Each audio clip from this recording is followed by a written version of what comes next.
자, 일어나십시오. 예배드립니다.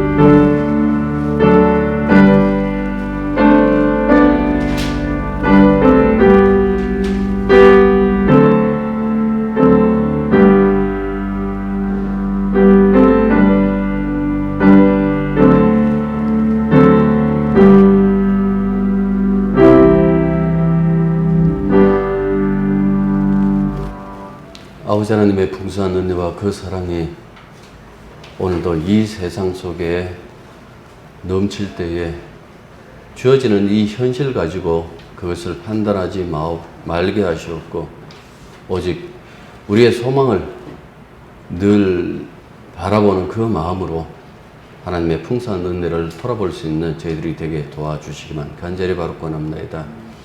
언제 끝날지 모르겠지만은 언젠가는 끝나고 이 부분을 기억하다가 또 잊어버리고 우리는 여전히 하나님 없는 것처럼 그렇게 살아가는 그 세상 속에서 속게 또 살아가겠지요.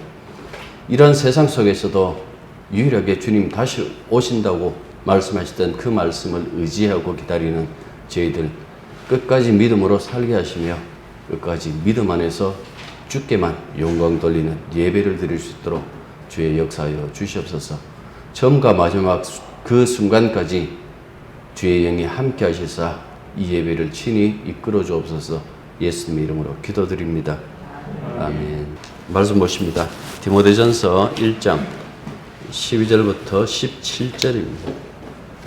나를 능하게 하신 그리스도 예수 우리 주께 내가 감사함은 나를 충성되이 여겨 내게 직분을 맡기심이니 내가 전에는 기관자요 학자자요 공자자였으나 드디어 긍휼을 입은 것은 내가 잊지 아니할 때 알지 못하고 행하였습니다. 우리 주의 은혜가 그리스도 예수 안에 있는 믿음과 사랑과 함께 넘치도록 풍성하였도다. 이보다 모든 사람이 받을 만한 이 말이여 그리스도 예수께서 구원하시고 세상에 임하셨다 하였다. 죄인 중에 내가 아니었느냐. 그러나 내가 긍휼을 입은 까닭은 예수 그리스도께서 내게 먼저 일체 오래 참으심으로 보이사 후에 주를 믿어 영생을 얻는 자들에게 본이 되게 하려 하심이라. 영원하신 왕 또 쓰지 아니하고 보이지 아니하고 홀로 하나님 하나님께 중도에 받는 영원한 누구께서 설치하시나. 아멘. 오늘 본문에서 바울은 자신을 부르시고 또 충성되이 신실하다라는 그 의미입니다. 충성되이 여겨 사도의 직분을 주신 그리스도께 감사를 드리며 시작을 하고 있습니다. 그는 그리스도의 부름 이전에 그 아픈 그 과거를 회상하는데요. 그 앞쪽에서 말하면 그 뒤에 나오죠. 죄인 중에 괴수였다라고 그렇게 얘기를 합니다. 바울이 이 얘기를 하는 것은 자신의 과거를 부끄러워하고 미워하려는 그 마음에서 한 말이 아닙니다. 죄인을 구원하려고 오신 주님이 긍휼과 사랑을 베푸시어서 구원하는데 자기가 같은 이 구원을 자기와 같은 그 죄인들을 구원하시기 위하여 자기에게 먼저 오셨다, 그 은혜를 주셨다라고 그렇게 얘기를 하고 있습니다. 그러니까 죄인을 은혜로 구원하시는 그 본보기가 바로 자신이었다라는 그 얘기를 하고 있는 것이죠. 바울의 생애는 뚜렷한 전환점이 있습니다. 한때 교회를 박해했던 그가 주님의 긍휼로 부르심을 입고 지금 이방인을 섬기는 사도의 직분을 수행하고 있는 것을 성경에서 우리들에게 지금 말씀해 주고 있어요. 그래서 오늘은 그 바울의 일생을 간략하게 과거 그리고 현재 미래까지 볼 수 있을지 모르겠습니다만 짧으니까요. 그 측면에서 살펴볼 것입니다. 물론 단순히 인간 바울을 들여다보는 작업은 하지 않을 거예요. 그를 도구 삼아서 그에게 역사하신 주님의 긍휼과 은혜로움을 살펴보는 그 시간을 우리가 가질 것입니다. 그에게 역사하신 주님의 긍휼과 은혜로움이 지금도 우리들에게 역사하고 있기 때문에 그렇다라는 그 말씀입니다.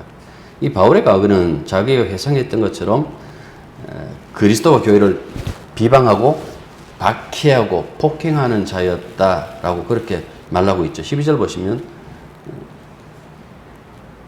13절이죠. 내가 전에는 비방자여 박해자여 폭행자였으나 도리어 긍휼을 입은 것은 내가 믿지 아니할 때에 알지 못하고 행하였음이라 라고 이렇게 말하고 있습니다. 그리스도 교회에 대해서 그렇게 막 나간 것은 불신 때문이었다. 그리고 무지 때문이었다라고 이렇게 고백합니다. 여기서 불신과 무지는 하나님과 그리스도에 대한 불신과 무지예요. 단순히 여기서 무지하다라고 해서 이 사람이 굉장히 이렇게 저급한 어떤 지식을 가지고 있다라고 그렇게 생각할 수는 없겠죠. 누구보다도 뛰어난 신학자인 이 사도 바울이 내가 무지라고 그렇게 얘기했던 것은 그 무지는 그리스도에 대해서도 알지 못했고 자기가 유대교에 있었지만은 그 유대교에서 말했던 그 하나님이 진짜 들여다보니까 그 예수 그리스도의 하나님이 아니시면 하나님이 아니었다는 어떤 그런 측면을 나중에 이렇게 고백을 하는데요. 그런 측면에서 나는 불신이었다라고 이렇게 고백합니다. 그리고는 바울이 그런 얘기를 하잖아요. 로마서 5장 20절 보면 죄가 당한 곳에 은혜가 더 넘친다라고 그렇게 얘기를 했어요. 근데 그것이 자기에게도 고스란히 적용되죠. 그래서 주님께서 자신에게 긍휼을 베푸셨다라고 이렇게 진술을 하고 있습니다. 이 바울은요, 길리기아, 지금의 터키 지방입니다. 다소 성 출신입니다. 디아스포라지만은 유대교에 열심을 내었고 식민지 국민 출신으로서는 드물게 로마 시민권을 가진 금수저 집안이었습니다. 그는 소년기에 예루살렘으로 이주하여 유대교 학교와 가말리엘 1세 밑에서 교육을 받는데요. 이 바울의 스승이었던 가말리엘은 1세는 랍비 힐렐이라고 아주 유명한 이 힐렐의 후계자로 예루살렘에서 가장 존경받던 바리세파 랍비가 바로 이 가말리엘 1세예요. 이분은 사도행전에도 이 사도들과도 이렇게 만남이 이렇게 이루어집니다만은 아마 바울이 회심 이전에 가졌던 율법에 대한 랍비적인 어떤 사고방식 그리고 헬레니즘적인 어떤 소양은 아마 이때 형성되었다고 학자들은 생각합니다. 바울이 애써 자신의 가문에 대해서 이렇게 밝힌 적이 있는데요. 그게 빌립보 3장에 있어요. 그의 주장에 따르면 유대인으로서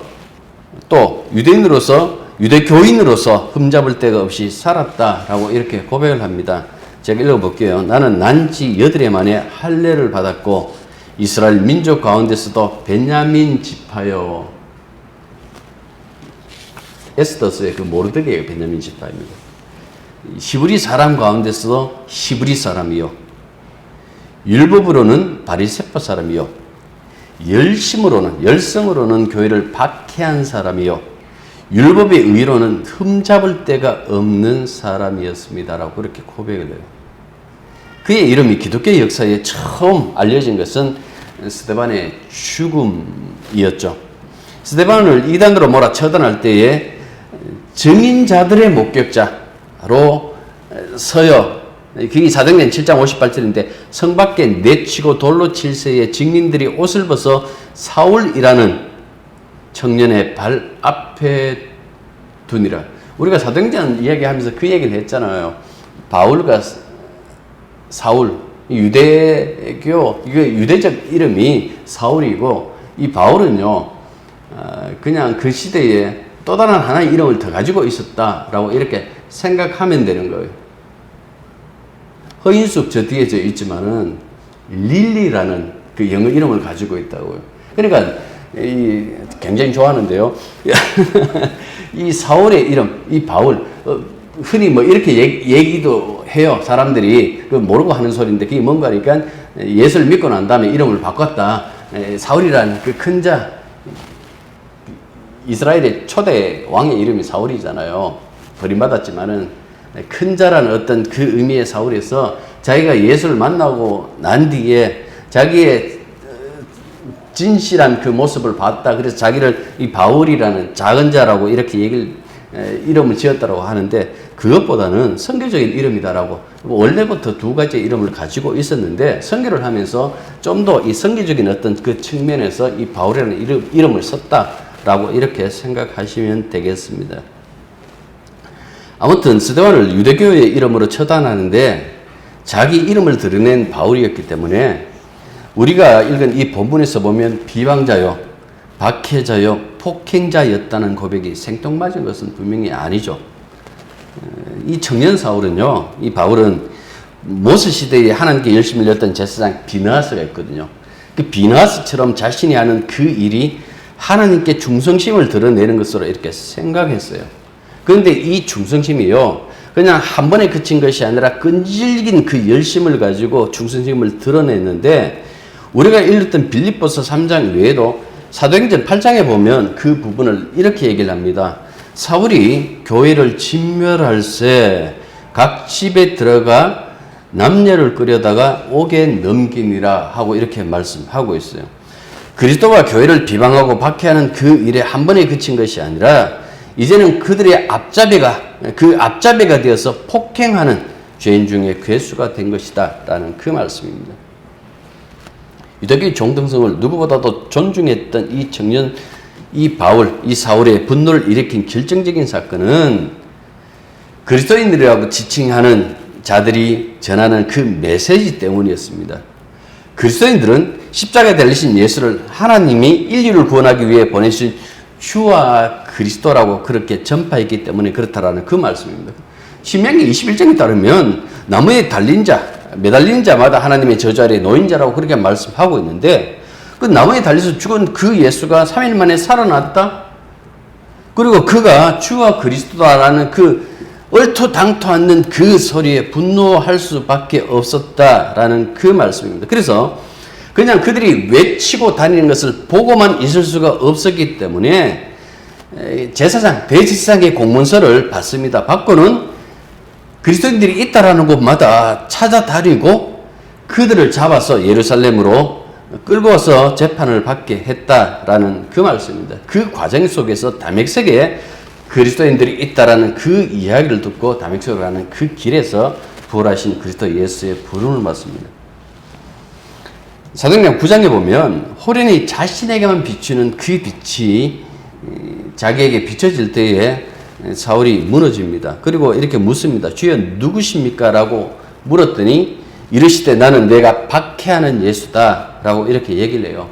이 구절이 굉장히 중요합니다. 왠가니까 예수에서 근본적인 전환점이 어디에서 이루어지는가라고 했을 때 이 다메섹 사건, 다메섹으로 가는 이 도상의 이 사건에서 여기서 완전히 이 바울이 바뀌어진다라는 그 말씀입니다. 그래서 예수를 보는 관점이 달리하죠. 어떻게 달라지는가 하니까 이렇게 얘기를 해요. 그러므로 우리가 이제부터는 어떤 사람도 육신을 따라 알지 아니하노라.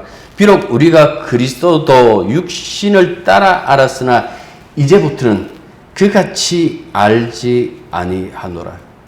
예수에 대한 시각을 육체적으로 자기의 지식과 자기의 눈으로 그 봤던 그것 가지고 판단하지 않겠다라는 그 말씀입니다. 이제는 주의 영이 내게 주시는 그 계시를 따라서 이제는 예수를 알아간다라고 그렇게 얘기를 했는데, 이렇게 근본적으로 시각이 바뀐 것이 언젠가 하니까 바로 다메섹 도상에서의 회심 사건이기 때문에 회심 사건에서 그렇게 되었다라는 그 말씀입니다. 그래서 이 카타사르카라고 이렇게 헬라어로 되어 있어요. 육체를 따라 예수를 이해했지만은 회심 이후에는 이제부터는 성령을 따라 카타푸뉴마라고 이렇게 얘기를 해요. 카타푸뉴마, 예수를 이해했다라는 그 말씀입니다. 그러니까 사람이 육체로 판단하는 예수, 성령으로 판단하는 예수가 다르다는 거죠. 육체로 판단했을 때는 그 예수를 저주하고 폭행하고 비방할 수밖에 없는데, 성령을 따라서 그렇게 예수를 알았을 때는 전혀 다르게 자기가 지금까지 얘기했던 것과 반대편으로 가서 이야기할 만큼 그만큼 예수는 주와 그리스도라는 그 얘기를 했다라는 그 말씀입니다. 이런 변화가 언제 일으켜졌느냐? 바로 여기서 다메섹도상 회심에서 이루어졌다라는 그 말씀입니다. 그래서 성령의 지배를 받고 난 다음에 이 사도 바울의 고백을 한번 들어보십시오. 형제들아, 내가 너희에게 나아가 하나님의 증거를 전할 때에 말과 지혜의 아름다운 것으로 아니하였나니 내가 너희 중에서 예수 그리스도와 그의 십자가에 못 박히신 것 외에는 아무것도 알지 아니하기로 작정하였습니다. 고린도전서 2장 1절과 2절의 말씀입니다. 그 다음에 또 하나 더 읽을게요. 그러나 내게는 우리 주 예수 그리스도의 십자가 외에 결코 자랑할 것이 없으니 그리스도로 말미암아 세상에 대하여 십자가에 못 박히고 내가 또한 세상에 대하여 그러함이라. 갈라디아서 6장 14절의 말씀입니다. 이 회심 이전에는 육체로 그리고 율법의 잣대로 십자가에 못 박히신 예수와 그를 따르는 그리스도인들을 바라보고 처단했던 그가 회심 사건 이후에 예수를 하나님의 아들이요 주와 그리스도라고 완전히 예의적인 인물로 바라보고 그를 증거하는 사람이 되었다라는 그 말씀입니다. 이렇게 부름받은 이 바울의 일생은 누구보다도 험악하죠. 지금 디모데 전서를 기록하고 있는 이것도 로마의 감옥입니다. 언제 사형 선고를 받을지도 모르는 그 처지에 있으면서 이 서신을 쓰고 있다라는 그 말씀이죠. 그를 부르시고 사도로 세운 주님이 다메섹에 있던 아나니아를 이 바울에게, 이 사울에게 보낼 때 하신 말씀이 있어요. 이 사도행전에 나오는데 제가 읽어볼게요. 주께서 이르시되 가라. 이 사람은 내 이름을 이방인과 임금들과 이스라엘 자손들에게 전하기 위하여 택한 나의 그릇이라. 그가 내 이름을 위하여 얼마나 고난을 받아야 할 것을 내가 그에게 보이리라 하시니. 자, 이 말씀대로 바울의 일생은 주님의 말씀대로 이루어져요. 사도 중에 누구도 하지 못한 일을 하는데 자기 시대, 그러니까 이 바울 시대예요. 바울 시대에 땅끝까지 십자가의 복음을 들고 나간 유일한 사람이에요.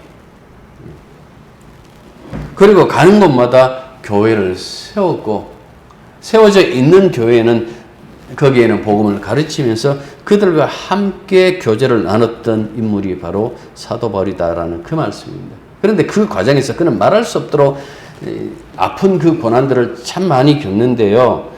제가 또 읽어봅니다. 내가 수고를 넘치도록 하고 옥에 갇히기도 더 많이 하고 매도 수없이 맞고 여러 번 죽을 뻔하였으니 유대인들에게 40에서 하나 감한 매를 5번 맞았으며 3번 태장으로 맞고 1번 돌로 맞고 3번 파선하고 일주야를 깊은 바다에 지냈으며 여러 번 여행하면서 강의 위험과 강도의 위험과 동족의 위험과 이방인의 위험과 시내의 위험과 광야의 위험과 바다의 위험과 거짓 형제 중에 위험을 당하고 또 수고하며 애쓰며 여러 번 자지 못하고 줄이며 목마르고 여러 번 굶고 춥고 헐벗으느라. 고린도서 11장의 말씀입니다. 지난주에 그 얘기를 했죠. 사도 바울이 그 고백을 합니다만 그리스도의 남은 고난을 내 육체에 채운다고. 그런 삶을 살았어요. 드라마 도깨비의 명대사 중에 이런 글귀가 있어요. 아마 이 글귀를 가장 사람들이 좋아하는 것 같은데, 날이 좋았어. 날이 좋지 않았어. 날이 적당해서 모든 날이 좋았다. 바울은 자신의 그 일생을 어떻게 생각할까요? 바울 역시 자기의 이 생애의 모든 날이 좋았다고 고백해요. 앞서서 이렇게 여러 가지 위험과 어려움과 고통과 고난과 그 슬픔과 아픔을 다 당했다라고 얘기를 하는데, 나중에 이 얘기를 한다고요. 어떤 형편이든지 나는 자족하기를 배웠노라.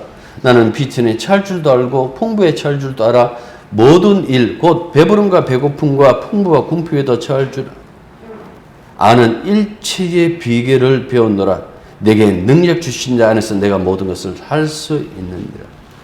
지금 이 고백은요, 내 인생이 나쁘지 않았습니다라는 고백이 아니에요. 사도 바울은 우리가 생각하는 것과 달리 얘기를 해요. 그게 뭔가니까 내게 능력 주신 자 안에서, 다시 말해서 나는 주님 안에서 부족함 없는 삶을 살았다라고 그렇게 고백해요.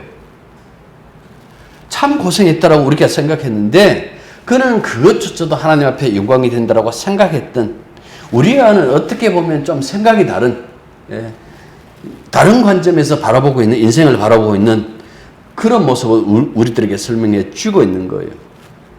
도깨비 얘기했으니까 하나 더요.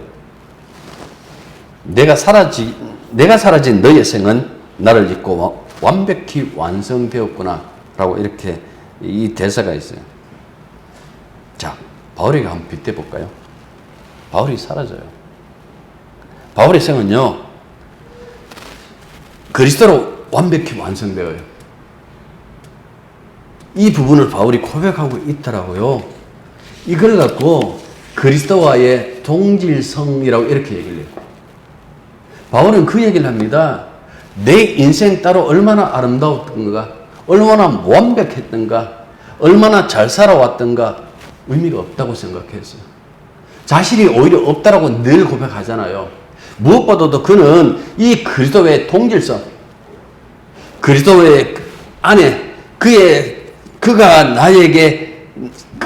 나의 삶에 참여했다라는 어떤 이 동질성,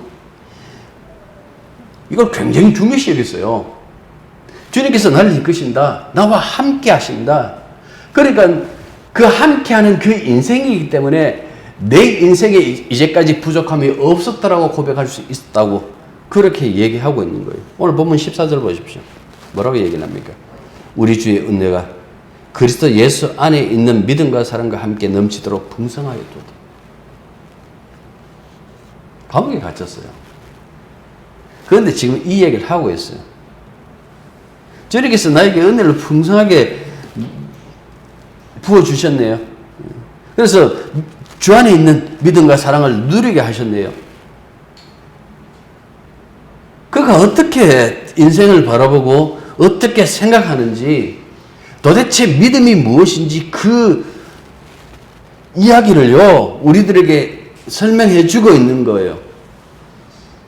내가 얼마나 믿음으로 살아왔는지를 아느냐? 자랑 안 했어요.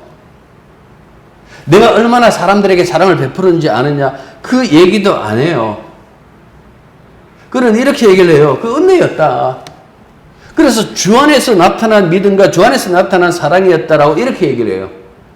그렇게 얘기를 함으로 말미암아 내가 얼마나 수고로운 삶을 살았다라는 것은 다 지워버리고 내게 임한 주님의 그 은혜가 얼마나 풍성했는지 그 부분, 얼마나 그것이 완벽하게 나에게 나타나는지 그것을 지금 진술하고 있다라는 그 말씀입니다.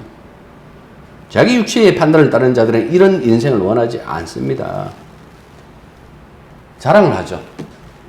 내가 어떻게 살아왔다라고 자랑을 하죠.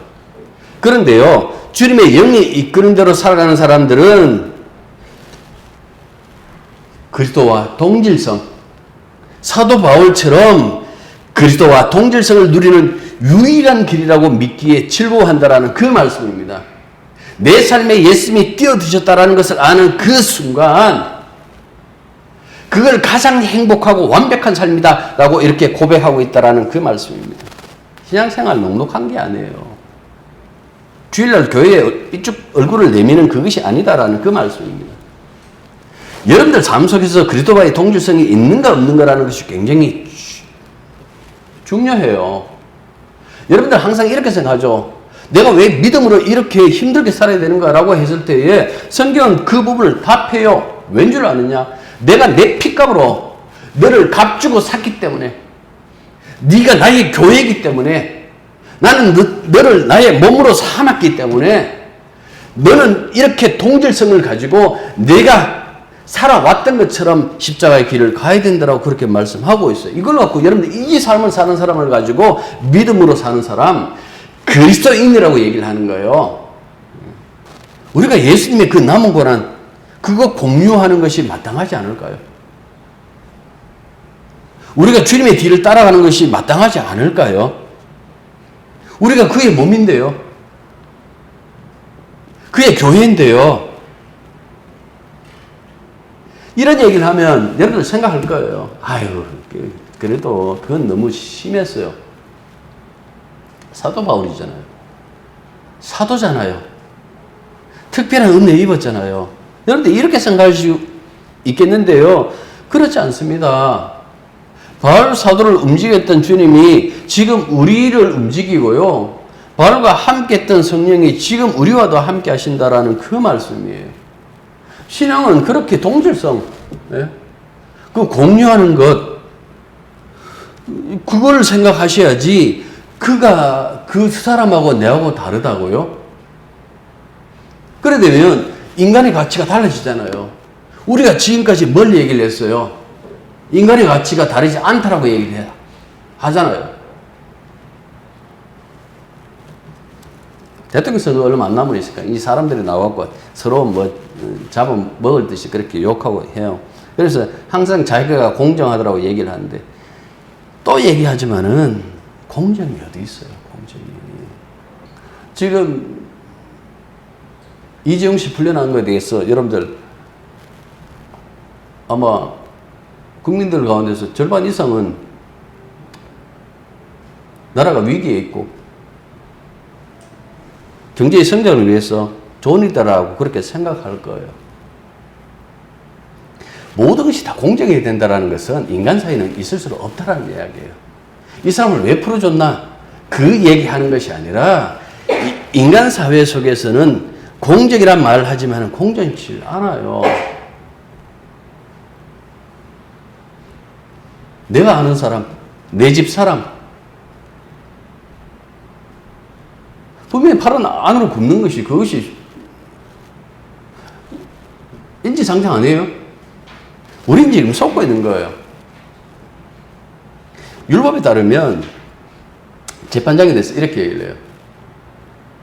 부자라고 재판을 꺾었어도 안 되지만은 가난하다고 봐줬어도 안 된다 그랬어요. 여러분 그런 재판 보셨어요? 그게 이스라엘 사회 속에 있었을까요? 요시아 왕 때요. 율법에 기록된 대로 그 시대에는 성경이니까 성경에 기록된 대로 유월절을요. 요시아 시대에 처음으로 출애굽 이후에 처음으로 그 말씀대로 지켰다라고 나와요. 사람들이 말씀이 이 좋은 어떤 헌법, 좋은 법률을 가지고 있으면 굉장히 자신들도 좋아진다고 생각하는데 착각이에요. 인간은 한 번도 달라진 적이 없어요. 인간은 아무리 좋은 거 가지고 있어도 자기 뜻대로 해요. 그게 이스라엘 속에서 그렇게 나왔다고요.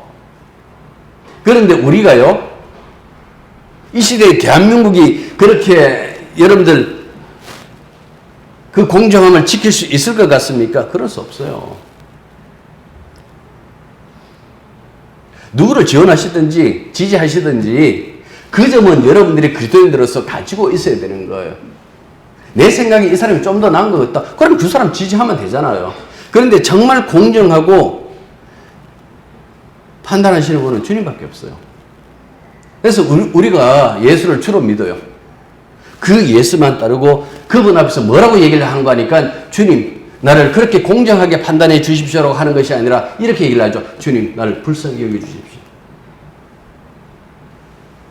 우리는 그분 앞에 불쌍히 여김을 받고 긍휼을 여김을 받았기 때문에 지금 이렇게 구원받아서 이 말씀을 듣고 있다라는 그 얘기입니다. 자, 사도 바울의 고백 하나 더 읽어볼게요. 나의 간절한 기대와 소망을 따라 아무 일에든지 부끄러워하지 아니하고 지금도 전과 같이 온전히 담대하여 살든지 죽든지 내 몸에서 그리스도가 존귀하게 되게 하려 하느니 이는 내게 사는 것이 그리스도니 죽는 것도 유익함이라. 그러나 만일 육신으로 사는 이것이 내일의 열매인데 무엇을 택하여야 할지는 나는 알지 못하노라. 내가 그 둘 사이에 끼었으니 차라리 세상을 떠나서 그리스도와 함께 있는 것이 훨씬 좋은 일이라. 그렇게 하고 싶으나 내가 육신으로 있는 것이 너희를 위하여 더 유익하리라. 무슨 소리예요? 죽겠다는 이야기예요? 살겠다는 이야기예요? 바울이 이 얘기를 합니다. 당신이 왜 사는데? 나와 함께 계시는 그리스도를 존귀케 하기 위해 산다. 삶의 목표가 분명히 뚜렷했어요. 내가 살아있든지 죽었든지 내 몸에서 그리스도가 존귀케 된다라면 그것만큼 행복한 것이 없다라고 그렇게 고백해요. 그러면서 은근히 이제 자기 생각을 비추는데 두 가지 얘기를 하죠. 죽으면 그리스도와 함께 하는 것이고, 지금 살아있으면 교회와 함께 하는 거예요. 얼마나 힘들었든지 사실은 주님과 함께 하는 것이 좋은데 라고 이렇게 얘기를 해요. 근데 뭐라고 얘기를 하는가? 무엇을 택해야 할지는 나는 알지 못하노라. 왜 이 이야기를 했을까요? 지금까지 자기의 삶을 자기가 스스로 택해서 온 것이 아니라 주님이 선택해서 주님이 이끌어왔다라는 얘기예요. 날 죽일지 살릴지 그건 주님이 하실 일이고, 다만 내가 죽든지 살든지 간에 지금까지 그랬던 것처럼 내 몸에서 그리스도가 존귀케 된다면 나는 그것으로 만족한다라는 그 고백이었어요. 바울의 편지를 이렇게 읽어보시면 주님의 긍휼과 주님의 그 사랑, 그러니까 주님께서 철저히 자신을 이끌고 간다라는 그 이야기를 해요. 우리가 뭐 간단하게 이렇게 얘기를 하죠. 예수 믿으십시오. 천국 갑니다. 그게 수준이 낮든 높든 간에 일단은 그 얘기를 해요. 예수 믿고 천국 갑시다. 천국은 어떤 나라인 줄 알고 계세요? 사도 바울을 통해서 여러분들 좀 더 이렇게 주목하시고 예수님의 말씀을 통해서 좀 더 이렇게 주목해야 되지 않을까요? 사람들은 지난주도 얘기했습니다마는 착하게 살면 천국 갈 수 있을까요? 마태복음 20장에 보면 천국 비유가 있어요. 예수님께서 이렇게 말씀하세요. 천국은 마치 품꾼을 얻어 포도원에 들여 보내려 이른 아침에 나간 집주인과 같으니 하고 시작해요. 이른 아침 하는 것은 해가 뜬 바로 직후, 여명이 사라지고 바로 그 직후에 나와가지고 품을 파는 사람들에게 가고 한 데나리온, 하루의 품삯이에요. 품삯으로 정하고 그들을 데려와서 자신의 포도원에서 일하게 했어요. 그리고 이분이 또 오전 9시에도 나가요. 그때도 품을 팔지 못한 사람들이 있어서 그들을 데리고 와서 자기 포도원의 품꾼으로 사용해요. 그리고 정모이도 품꾼을 데려오고 오후 3시에도 품꾼을 데려오고, 보통 이제 해 떨어질 때 한 6시 정도 본다라면 5시에도 마감 시간 직전에도 품꾼을 데려와서 일 시켰어요. 일과를 다 마친 후에 포도원 주인이 그들에게 품삯을 주는데 어떻게 줬다 그랬어요? 가장 뒷사람부터 줬다. 뒤에 부른 사람부터 줬죠. 마감 1시간 전에 온 그 사람에게 어떻게 줬어요? 하루 품삯을 줬어요. 한 데나리온을 주었어요. 자, 그가 한 데나리온을 주면 그보다 좀 더 일찍, 그들보다 좀 더 일찍, 또 그들보다 좀 더 일찍 온 사람들은 더 기대하겠죠. 저 사람 한 시간 하고 한 데나리온을 받았더라면 우리에게 더 많이 주시겠지라고 그렇게 생각했을 거 아닙니까? 근데 성경을 보니까 주인은 오후 3시에 온 자들에게도 한 데나리온, 정모에 온 자들에게도 한 데나리온, 오전 9시부터 와서 일한 사람에게도 한 데나리온, 새벽이 이른 아침부터 온 자들에게도 한 데나리온 같은 액수의 품삯을 줬습니다. 그러자 그 중에서 가장 먼저 온 자들이 불평할 수밖에 없겠죠. 하루 1시간 일하고도 하루치를 받을 것 같으면 자신들이 이른 새벽부터 나와서 일하고 하루치를 받은 것은 공정치 않는 처사라고. 포도원 주인에 대해서 불평했어요. 그러자 포도원 주인이 그 사람들에게 이렇게 얘기를 합니다. 친구요, 내가 내게 잘못한 것이 없노라. 너는 나와 한 데나리온의 약속을 하지 아니하였느냐. 처음에 그를 부를 때 한 데나리온이라고 얘기하고 불렀거든요. 그런데 그 약속한 대로 줬다라는 그 말씀입니다. 그러니까 그 다음에 이렇게 얘기를 합니다. 내 것 가지고 가라. 나중에 온 이 사람에게 너와 같이 주는 것이 내 뜻이니라. 내 것을 가지고 내 뜻대로 할 것이 아니냐. 내가 선함으로 네가 악하게 보느냐라고 그렇게 말씀했어요. 무슨 말일까요? 지난주 그 두 아들, 소위 탕자의 비유라고 많이 사용하는 거기에서 아버지, 큰아들과 아버지의 그 대화 속에서 그 얘기를 했잖아요. 행위의 가치를 본 것이 아니라 아들이 했기 때문에 잔치를 열었다. 여기서도 역시 마찬가지예요. 노동의 가치를 보지도 않았어요. 여기서 노동의 가치가 동일하다라고 이렇게 얘기를 해버리면 그건 사회주의 사상이에요. 근데 비유의 주인은 노동의 가치를 아예 생각하지 않고 자신의 선함으로 그들에게 품을 주려 했다라고 그렇게 말하고 있어요. 그런데 이것 이해 못하면 복음 모르는 사람이에요. 이게 무슨 소리입니까? 처음부터 그들의 노동의 가치를 생각하고 그들을 자신의 포도원에 부른 것이 아니라 그냥 긍휼히 여기는 그 마음 가지고 내가 그들에게 자비를 베풀어야 되겠다는 그 생각 가지고 그리고 그 포도는 자신의 것이잖아요.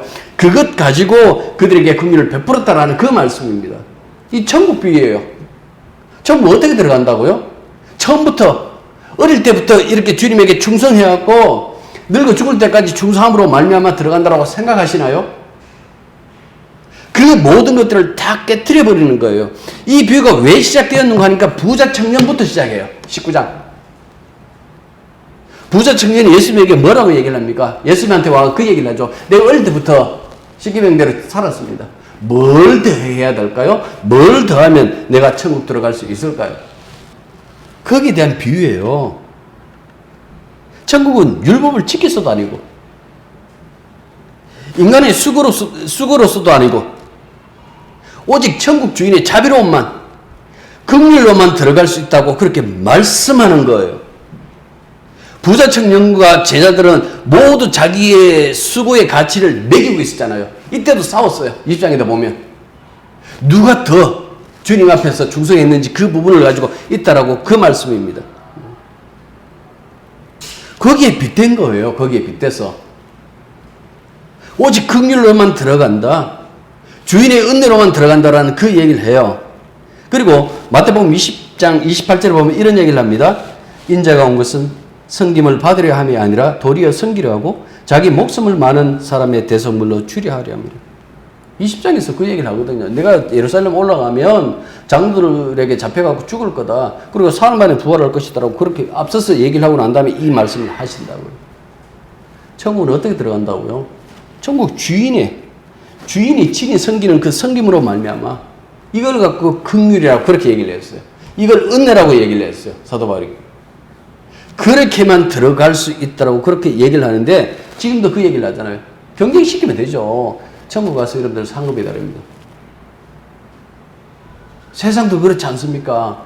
세상도 자기가 그렇게 노력하는 만큼 다 얻지 않습니까? 하늘나라도 마찬가지입니다. 경쟁시키는 거예요. 교회는 잘 돌아가겠죠. 그 천국이 아니라고요. 거기에 주님의 자비가, 주님의 긍휼이, 주님의 사랑만 드러날까요? 사람들이 다 같이 그 얘기를 생각 안 하겠어요. 그렇게 살아봤다면. 내가 어떻게 살았는데. 어릴 때부터 교회 다녔던 사람들이 나중에 툭 들어와갖고 그 사람이 장로 먼저 돼버리면 굉장히 슬퍼합니다. 제가 그 부목사에 있으면서 그걸 정말 많이 봤어요. 교회 안 나와, 그 다음에. 갑니다. 와 나오는데요. 하면 그 얘기를 하는 거예요. 처음에 그 얘기 안 해요. 돌려요. 삥 둘러가요. 그 직진에 또 물어보면 그의 마음 섭섭하다는 그 얘기를 하는 거예요. 정말 예수 모르는 사람이에요. 우리의 행위의 가치, 노동의 가치를 따졌더라면 우리 천국 못 들어가요. 왜 그걸 모르시나요? 긍휼과 은혜로 우리를 이끌고 계시다라는 그 사실을 왜 모를까요? 마태복음 19장 30절. 그러나 먼저 된 자로서 나중되고 나중된 자로서 먼저 될 자가 많으니라. 우리 이거 많이 쓰잖아요. 여기서 먼저 된 자들이 누굴까요? 먼저 된 자들은요, 율법 가지고, 자기의 수고 가지고, 자기의 노동력 가지고 와갖고 가치가 있다고. 이게 주님 앞에서 많은 상을 받게 될 것이라고 생각하는 사람이 먼저 된 자예요. 나중된 자는요, 예수님 주변에 어떤 사람들이 따라왔던가 생각해 보십시오. 어떤 자들이죠? 세리와 창기들. 소위 말해서 죄인들이 따라왔잖아요. 뭔가 자신의 의를 하나도 내밀 수 없는 이 사람들이 먼저 된 자들이 탈락하고 그 빈자리에 누가 들어가는가 하니까 이렇게 주님의 긍휼을 입었기 때문에 이 사람들이 천국에서 자기의 멸류관을 벗어가지고 주님 발 앞에 놓는다고요. 그 이야기를 지금 바울이 우리들에게 해주고 있습니다. 이렇게 되었을 때에 자 17절 보십시오. 영원하신 왕 곧 썩지 아니하고 보이지 아니하고 홀로 하나이신 하나님께 존귀와 영광이 영원 무궁하도록 있을지어다. 이게 그냥 바울이 축도라고 생각하십니까? 그의 마음이 고스란히 여기 다 담겨져 있는 거예요. 하나님께만 영광, 우리 주님께만 영광. 그 이야기를, 이 말씀을 가지고 우리들에게 전해주고 있는 겁니다. 기도하겠습니다. 하나님 말씀 앞에 자신을 비춰보게 하옵소서. 얼마나 죄인인지, 얼마나 그럴듯하게 신앙인 노릇하고 있는 자인지, 왜 성경이 우리를 죄인이라고 얘기를 하고, 왜 성경이 오직 주의 긍휼과 자비로만 우리가 천국에 들어갈 수 있다고 하는지, 그 사실을 날마다 잊지 않게 도와주시기만 간절히 바라고 원합니다. 사도 바울의 일생 동안 겪었던 그 일들이, 인도하셨던 그 주님이 오늘 우리와도 함께 하십니다. 우리의 삶의 그 모습, 겉모양만 가지고 판단하지 말게 하셨고, 오직 하나님 말씀으로 주만 바라보고 믿음의 선한 삶을 살며 오직 주를 향해서만 한 걸음 한 걸음 걸어갈 수 있는 그런 저희들이 되게 도와주옵소서. 예수님 이름으로 기도드립니다. 아멘. 이제는 우리 주 예수 그리스도의 은혜와 하나님 우리 아버지의 크고 놀라우신 사랑과 성령의 교통하심과 교제하심이 진실로 죄인의 괴수를 하나님의 사도로 만든 그 긍휼과 자비를 바라보고 그 긍휼과 자비 안에 있음을 날마다 행복해하는 당신의 자녀들 위해 이제부터 항상 함께 있기를 축원합나이다. 아멘.